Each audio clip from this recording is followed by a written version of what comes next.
Hi, I'm Linda Eedes. This is an update on the RECM Global Fund, looking specifically at the first quarter of this year. We're going to talk about some of the changes to the Global Fund. We're going to look at some of the drivers of the returns during the quarter, and then also just touch on how the Global Fund is currently positioned. So if you look at the first quarter of this year, it was an incredibly buoyant start to 2019. Equity markets rallied just about everywhere. The US market was up strongly in particular. And it's very interesting to see the S&P 500 was up almost 14%. And this is after a torrid fourth quarter last year, which saw many investors becoming very concerned about the global cycle turning. All of those fears were put to the side for the start of this year, and all of a sudden the cyclical stocks such as technology, resources, the growthy sort of businesses as well, had this massive resurgence.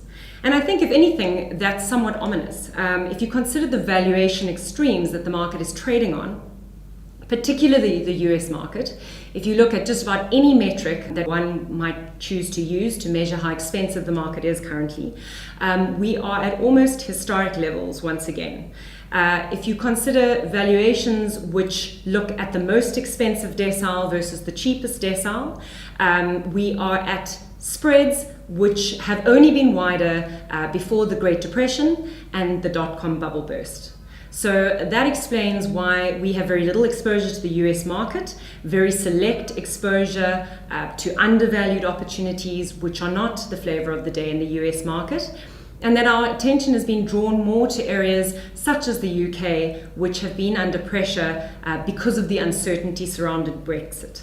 Interestingly, the market seemed to shrug off those concerns. Perhaps there's a bit of fatigue with all the back and forth, but in fact Tesco was one of the strongest contributors. It was up over 20% during the first quarter of the year.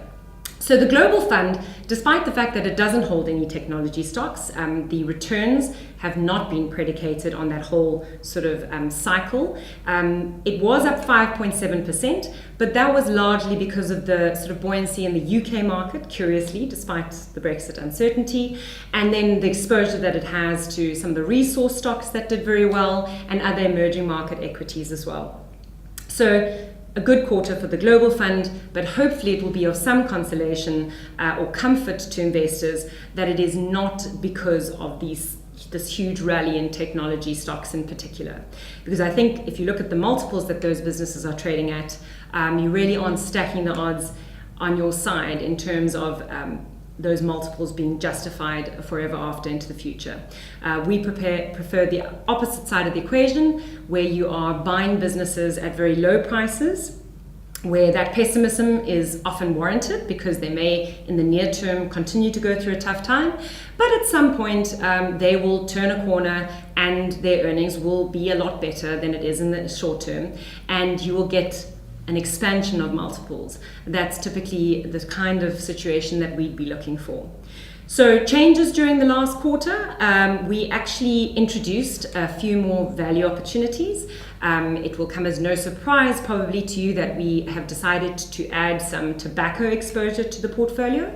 So we bought small positions into Imperial Brands and Philip Morris, and we also bought a small position in the French car manufacturer Renault. And this is another example of a business which is not in favor.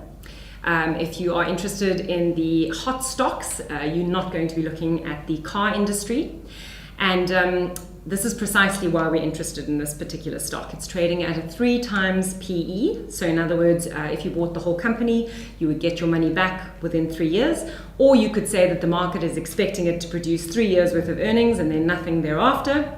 And for a business that is currently manufacturing more than 3 million vehicles a year, I would say that's highly unlikely. And we like the trade of buying that business at such low multiples when everybody is obsessed with the near-term issues that the industry faces.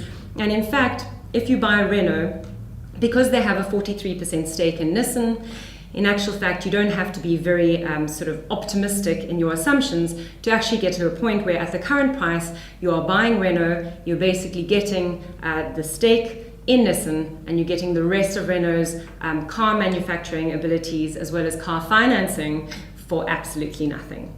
So we like those kind of opportunities, and we've basically put together a portfolio which includes as many diverse and varied opportunities such as that as we can find, all driven by very different drivers and very different to what you might find in a fund which is perhaps more closely aligned to the MSCI All Countries World Index.